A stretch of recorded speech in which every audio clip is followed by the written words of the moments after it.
Assista agora Berenice e Você.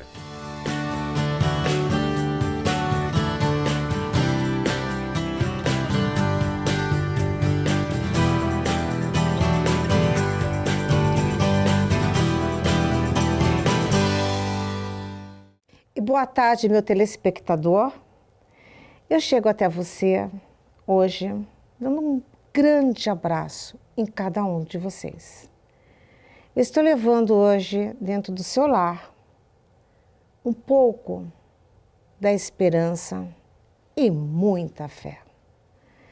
Não sei como é que está este mundo hoje, onde as pessoas possam falar sobre a esperança. É importante, através da fé, carregarmos a nossa mente e o nosso espírito com a fé, independente da sua religião. Vamos cantar a paz, a harmonia e pedir que em cada lar possamos agora levar o melhor para todos aqueles que, sintonizados com a esperança e com a fé, possamos crescer e fazer deste domingo o melhor em que cada um puder fazer como conexão divina. Na fraternidade, solidariedade, justiça e verdade. Dentro do nosso estúdio, eu estou com muita satisfação e agradecimento à monja Renchim Gandra. Ela que é da comunidade Zen Budista. Tudo bem? Tudo bem. Assim que faz, monja? Gachô. Como é que a gente fala? É nosso, simplesmente assim, é um cumprimento, onde não existe dualidade, nem esquerdo nem direito. Você está inteira, reverenciando. Tá bom, então vamos repetir aí, nosso telespectador, todo mundo junto, vamos lá, Demir. Palma. E a gente faz uma reverência, é o nosso cumprimento. Então, isso. Todos bem cumprimentados. E Ademir Serrano, o nosso grande escritor, estudioso do Espiritismo e pesquisador de fenômenos paranormais e autor daquele livro que está bombando. Os que voltaram para contar. Monja, nessa sua experiência de vida até antes, né, ou ainda é pedagoga? A gente sempre ainda se forma em pedagogia, se torna sempre. Já tantas pessoas já estiveram ali dentro falando dessas passagens que quase foram para o outro lado e voltaram? A nossa pedagogia, eu agora como monja budista, a gente tem a pedagogia do aqui e agora. Como que é a pedagogia? Nós do Zen, né, nós nos voltamos à presença absoluta. Nós não nos ocupamos tanto nessa questão de outras vidas. O que nós fazemos como monjas e monges Zen é encaminhar as pessoas no momento da morte, indicando que ela vá para a paz infinita, para a luz infinita, né? Mas o nosso olhar, basicamente, é que a gente tem uma existência, uma vida cotidiana plena, inteira, em harmonia. Então, nós nos ocupamos nessa presença, né? Essa presença absoluta. É esta vida. Esta vida. Sim, é esta vida onde nós estamos, né? Como é que a gente tem qualidade de presença? Como é que nós nos relacionamos conosco mesmo e com os outros? Como é que a nossa vida profissional, nossa vida em família, nossas escolhas, nossos relacionamentos, nós somos felizes? Somos felizes aqui agora, hoje, nessa existência? Hoje e agora, quando uma pessoa sofre muito mais do que o outro, como vocês veem isso? A gente nunca pode dizer que alguém sofre mais que o outro. Nós não sabemos o que o outro está passando, né? E sofrimento para nós é uma das coisas que Shakyamuni Buda, no Despertar, ele disse as 4 nobres verdades. O sofrimento existe, que na verdade a gente não fala sofrimento, a insatisfação existe. Há causas que geram insatisfação. Há um caminho para você erradicar esse sofrimento, essas insatisfações, e um caminho de 8 aspectos, né? A gente tem todo um caminho, mas as insatisfações, elas existem. A gente precisa compreender as causas dessas insatisfações. Então, a nossa pedagogia, o nosso olhar zen budista, o nosso olhar budista, é que devemos compreender a nossa mente, como ela funciona. E quando a gente compreende a nossa mente, como ela funciona, você também é capaz de compreender um pouco mais o outro. No Espiritismo, como que compreende o outro, Ademir? Vemos todos também como seres nesse momento encarnado na Terra, como eu costumo falar assim um pouco mais informalmente, todos no mesmo barco. Todos aqui tentando ser um pouco mais feliz nessa passagem aqui. E nós entendemos essa vida atual, no caso todas as vidas, mas concentrando nesta vida atual, como uma oportunidade de reeducar-nos como espírito. Então nós entendemos que estamos nessa encarnação por nossa própria vontade, que nós, numa vida antes de encarnar, sabíamos o que é que nós precisávamos melhorar para continuar em nossa evolução com o intuito de melhorar-nos, sermos um pouco mais felizes. Então decidimos reencarnar e estamos aqui tentando, alguns trabalhando mais intensamente que outros não tão intensamente, para isso, para tentar ser um pouquinho mais feliz nesta vida e, consequentemente, nas próximas. Monja, hoje, se a gente falar, eu perdi a fé, o que vocês diriam para uma pessoa que perdeu a fé? Se alguém perde a fé, eu acho que é um bom sinal. Significa que ela criou uma ideia e essa ideia não se sustentou. Né? Às vezes a gente cria ideias e persegue essas ideias. Às vezes é bom você ter tamanha felicidade onde você está, que essa fé ela é outro tipo de fé. Né? Às vezes a gente cria algumas ideias da vida e persegue essas ideias e se esquece. Criam algumas ideias e se você não atinge aquelas ideias te dá ansiedade. Né? Então, o que é perder a fé? Né? Que fé aquele ser humano está acreditando? Aquela fé está deixando ele feliz ou não? Que fé é essa que a gente está dizendo? Né? A fé em acreditar na vida, isso é fundamental.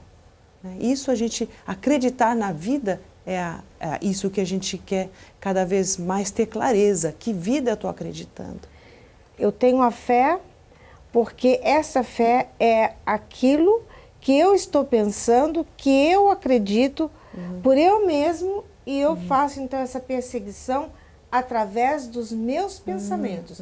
É isso? Vamos dizer que você tem um trilho, né? Como um trilho, você tem uma direção e você tem esse trilho, né? Eu tenho uma meta para seguir, uma crença. Nós temos crenças que nos sustentam, não é verdade?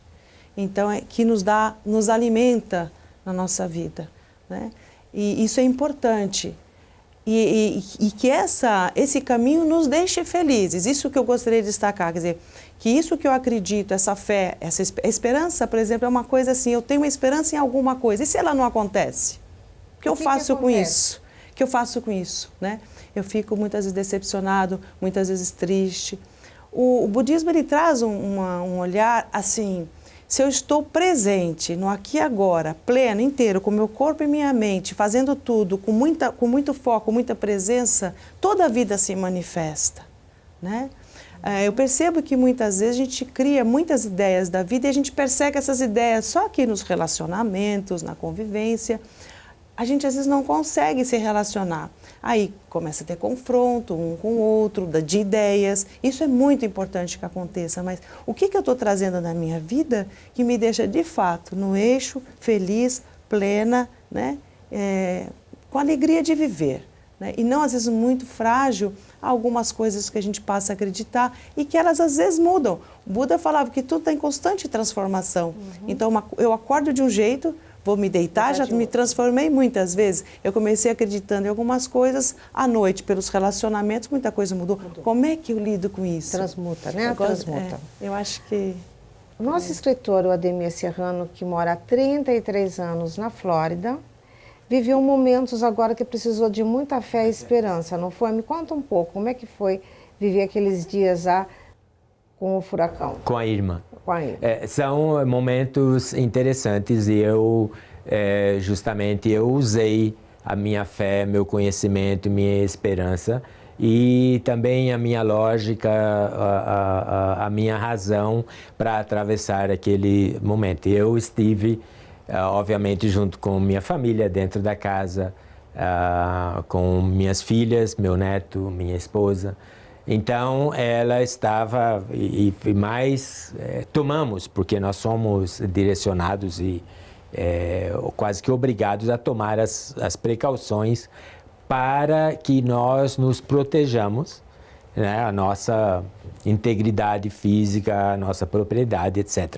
Então, nós tivemos alguma coisa para fazer. Então, primeiro você tem que ver como que está a sua casa, a condição dela, tomar as precauções para não deixar a água entrar, porque se a água sobe, invade a sua casa, trancar janelas, colocar proteções para isso. Então, por exemplo, a minha tranquilidade foi tanta porque e isso a gente pode fazer uma analogia com a nossa vida também, porque a gente vai aprendendo. Então, quando você tem alguma coisa, por exemplo, a fé e a esperança, algo sólido, e tudo que vem, como é tudo em constante fluxo, você não sabe o princípio da incerteza que o budismo ensina. Então, você não sabe o que vai vir.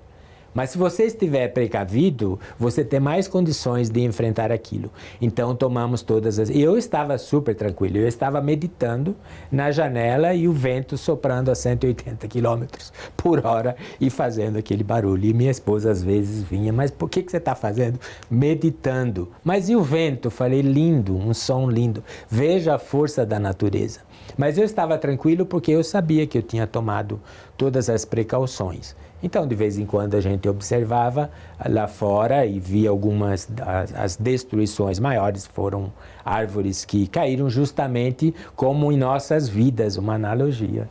O solo da Flórida ele é muito arenoso, então as raízes não penetram muito profundamente. Então, qualquer vento mais forte que venha, elas caem. Então, porque as árvores são sólidas, mas não têm estrutura. A árvore que menos cai, eu só vi uma nesses vários furacões que eu já passei, são as palmeiras. Porque as palmeiras são flexíveis. O vento sopra e você vê a palmeira indo para lá e para cá, dançando, né? Então, elas são flexíveis. E nós também, usando essa analogia para nossas vidas, quanto mais flexíveis nós formos com tudo o que acontece, e quanto mais nossos valores morais, éticos, espirituais estiverem aprofundados, muito dificilmente a gente é tombado pelas circunstâncias.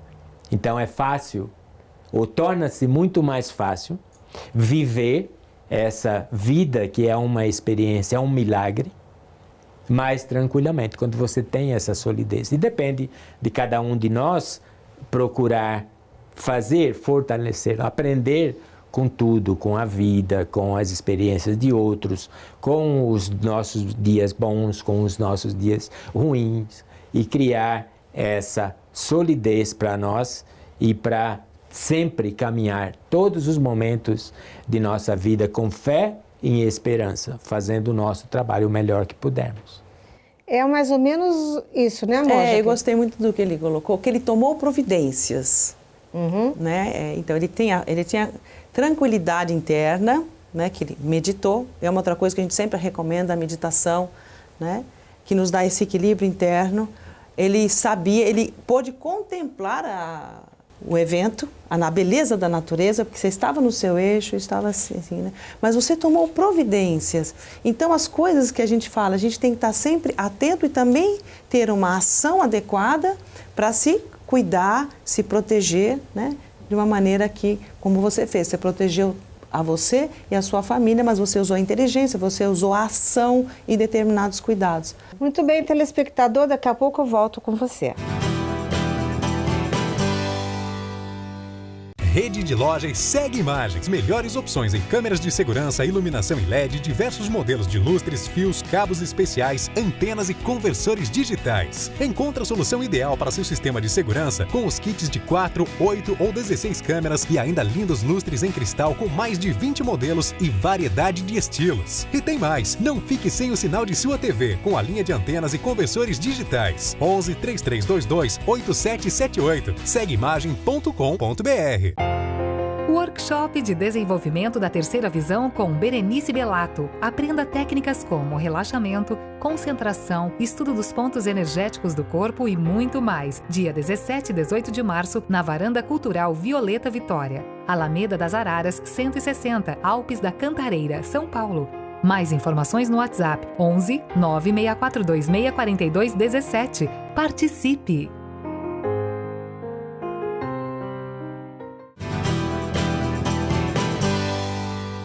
E de volta hoje, nosso tema aqui, nós estamos falando sobre a esperança e fé.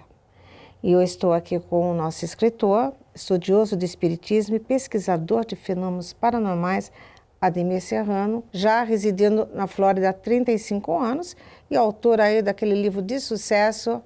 Os que voltaram para contar. Isso, tem que ser com a sua voz, viu, Ademir? Você é o autor, né? E aqui com a nossa queridíssima Aonja Reixin, gostei desse Reixin Gandra, da comunidade Zen Budista. Telespectador, como é que está a sua fé? Fé. Como é que está a sua esperança, principalmente no nosso país? Não vou ficar falando sobre política no meu programa, mas nós estamos aqui vivendo hoje um momento, mais do que nunca, que nós precisamos de muita fé e esperança para colorir o nosso país. Monja, esperança, o que é? Esperança, para mim, passa muito expectativa de algo melhor, de algo bom, que possa vir, né? É mesmo um jardim. Você prepara um jardim, você tem esperança que naquele jardim as flores possam florescer, as árvores ficarem fortes e firmes, né? Eu vejo que é isso, com uma grande expectativa, mas a esperança para mim envolve ação, o que eu faço para garantir que esse jardim floresça, né? É acreditar e se colocar em movimento de fazer.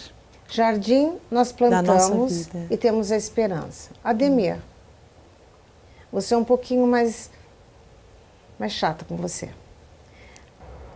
Vamos lá. Bem chata, por favor. Bem chata. Eu queria saber como é que você vê o homem hoje com 8, 7 filhos que tem que plantar, tem que colher, florescer para dar comidinha na boquinha dos filhos. Como é que faz isso? Não dá tempo de esperar.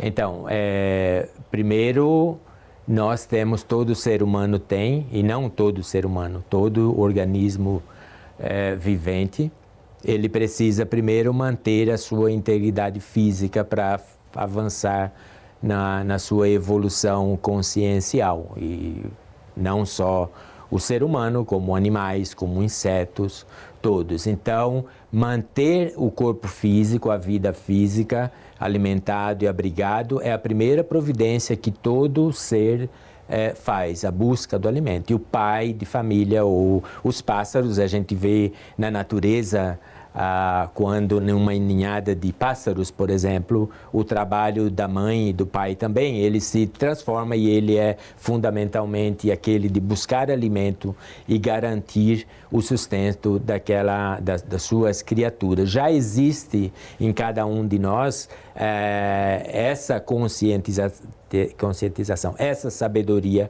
da obrigação daquele que gera vida, daquele que traz vida, em providenciar o sustento mínimo. Então, ele se dedica àquilo. E um pai sofre quando não tem o suficiente para alimentar seus filhos também. As mães, do mesmo jeito. A gente viu no Iraque, por exemplo, um comércio grande na doação de órgãos, de famílias que vendiam rins, por exemplo, por $10 mil para conseguir dinheiro para alimentar os filhos que não tinham o que comer. Isso. E outros que iam pedir. Então, o ser humano, ele vai em busca, e o animal também, de maneiras de sustentar seus filhos. Então, a esperança dele, diariamente, é aquela de encontrar algo para sustentar seus filhos. E ele vai... Muitos passam o sacrifício, mas eu tenho certeza absoluta na minha experiência, a gente vê por aí, que todos os seres que reencarnaram, que precisam estar aqui na Terra, eles vão ficar durante o seu tempo. Alguns não vão ficar muito tempo. E alguns eles vão deixar essa vida física, alguns mais tragicamente que outros. E a fome, infelizmente, é uma maneira de levar espíritos, ocasionar a transição, sobretudo nos países mais pobres do mundo. E a esperança, no caso do combate à fome que a gente estava falando, porque é uma necessidade, tanto de pais, e a gente vê isso aí tranquilamente na sociedade, o pai querendo educar seu filho melhor, levando a educação. Então ele tem esperança de que seus filhos e a humanidade, a esperança da humanidade melhor, de um mundo melhor, estão justamente nesses espíritos novos que estão reencarnando. Então, a obrigação do pai, ele vai ficar feliz. Eu sei, porque eu fui pai em circunstâncias difíceis, que eu tive para sustentar minhas filhas, por escolhas equivocadas que eu fiz, mas que me ensinaram tremendamente. Então, eu sei como é a tristeza de você não ter o suficiente para alimentar seu filho e a alegria de você ter, quando você traz. Monja, me fala uma coisa, nosso telespectador, ela deve estar olhando e falando assim, mas como é que a gente se torna uma monja? Como é que é? Como é que chega até lá? Você tem um percurso de estudo, percurso de prática, fundamentalmente de prática, né? Convivência nessa comunidade. Sim. E o mestre, seu professor, identifica o momento, se você mostra o interesse e o desejo de ser, o monge, a professora lhe dá esse ok, né? E você passa a fazer treinamentos. Até chegar. E estudos e tal. Tá, então eu lhe pediria... Ainda com o nosso telespectador, eu gosto de trabalhar com o telespectador. Precisa ter fé para ser monge?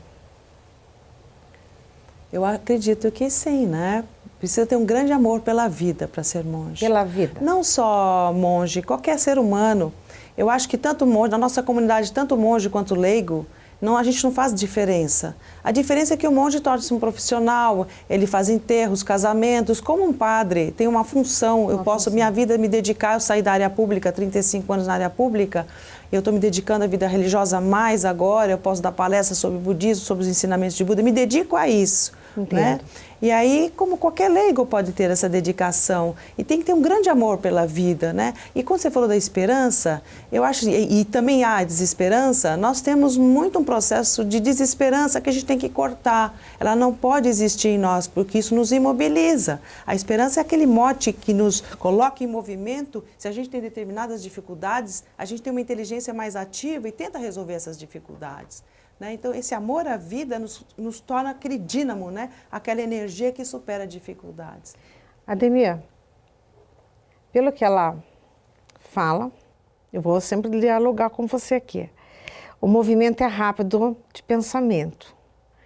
Então, é tudo existencial, certo? Tudo é aqui, agora, aqui, agora, aqui, agora. Exatamente. Para chegar aqui, agora, precisa, na sua opinião, de algum treinamento? Eu acredito que não. A vida já é um treinamento, né? O estar aqui agora, e é interessante do budismo, e a gente também no espiritismo fala sobre isso, é o único momento que nós temos de controle. Nós não podemos fazer absolutamente nada do que fizemos no passado. Não consertamos o passado, acabou. E nós não sabemos o que vai acontecer no futuro, porque ele não veio ainda. O único momento que nós temos para fazer alguma coisa para as nossas vidas é nesse momento. E começa no seu pensamento. O que é que você quer de sua vida? Quando você fala em fé, em esperança, primeiro, a felicidade ou a infelicidade, a felicidade ela é mais facilmente encontrada quando você tem um caminho, você tem um destino, você sabe onde você quer ir e você toma as providências para ir em direção daquele caminho, seja em uma profissão, ou seja um passeio, seja lá. Então você trabalha, você se ocupa a mente e você age naquele momento. Então a fé, como disse o apóstolo Paulo, a fé sem trabalho não vale nada, está morta. Então nós podemos desejar coisas, podemos ter esperanças em ter coisas, mas se não agirmos, não vai acontecer absolutamente nada. E nas minhas palestras, nas minhas conversas, as pessoas querem saber, por exemplo, do futuro. Vocês leem futuro? Eu falei, eu posso falar o seu futuro tranquilamente. Aí ela, como? Eu falo para ela, o que é que você está fazendo agora com a sua vida? Se você não está fazendo nada de útil vai lhe acontecer. Então você tem que agir, você tem que primeiro saber que destino você quer ir e depois você tomar as providências e agir. E o único momento de agir é agora. Não adianta perder tempo no que fizemos de errado, aprendemos, usamos como lições, e nem se preocupar, ficar aí se martirizando com o futuro porque não chegou. E talvez nem chegue para nós. Então, é o aqui e o agora. Querer saber o que quer. Agir com fé e esperança, mas trabalhando. Agindo sem ação, não tem reação. Fala, amor. A gente traz no nosso DNA, minha ancestralidade está aqui comigo agora, né? Existe todo um caminho, um percurso histórico da humanidade em mim, nós aqui, né? Que nós trazemos. E tudo que a gente faz aqui agora repercute na grande teia da vida. Nós deixamos marcas no nosso caminho. Então, que a gente tenha consciência dessas marcas, que nós sejamos marcas de harmonia.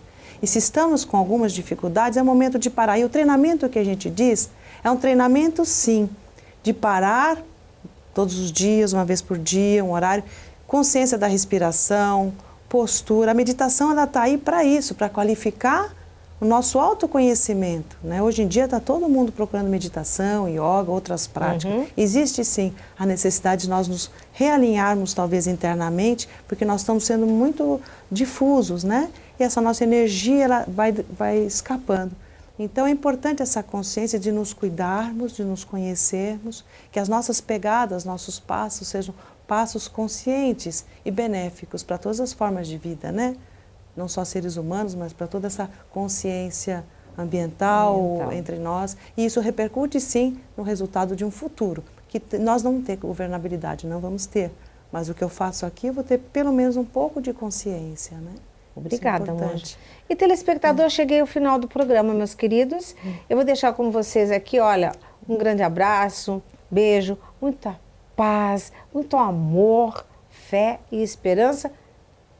E o seu abraço, Ademir, para o nosso telespectador. Muito obrigado a todos vocês e sempre com ação e fé e esperança, com um trabalho, sem ócio mental, sem ócio físico, fazer, querer saber o que quer e ir ao encontro do seu desejo. E fazendo isso, é inevitável que o encontrará. Fiquem com Deus.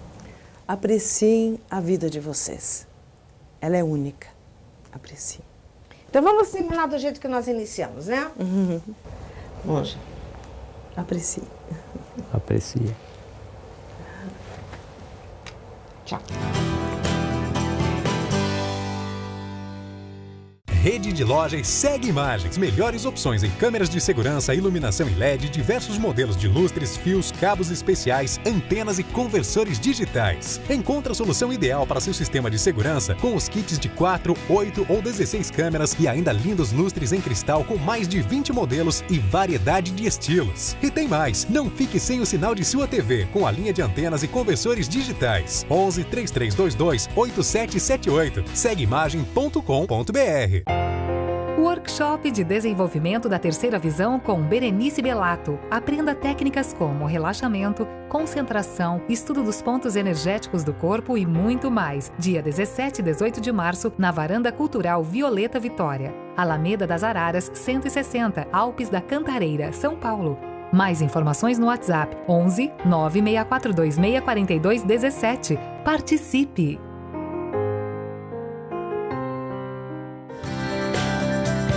Não perca a semana que vem muito mais de Berenice e você.